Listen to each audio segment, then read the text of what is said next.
Welcome to our tutorial on the target feature available in the Performance Objectives and Performance Trend dashboard gadgets of the app.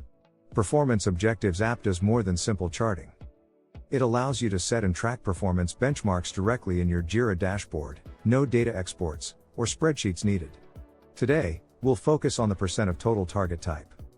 It enables you to track how individual segments relate to the total, and helps in setting clear expectations based on that context. This target type usually requires multiple data sources. In our report, data source A includes all resolved issues from the analyzed project and period, while data source B filters only those resolved issues that met the time to resolution SLA. We selected the number of issues metric using data source B, filtering resolved issues with SLA met, and displayed the data by assignee.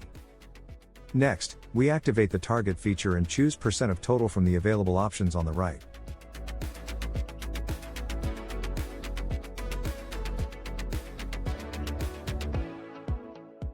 We'll use the full metric data target result type and set the target value to 80% of all resolved issues in data source A. The ability to choose one data source for metric calculations and another for targets offers great flexibility and is a top favorite among our users. This allows us to see if our team is meeting the goal of resolving at least 80% of issues within the acceptable time limit for this SLA.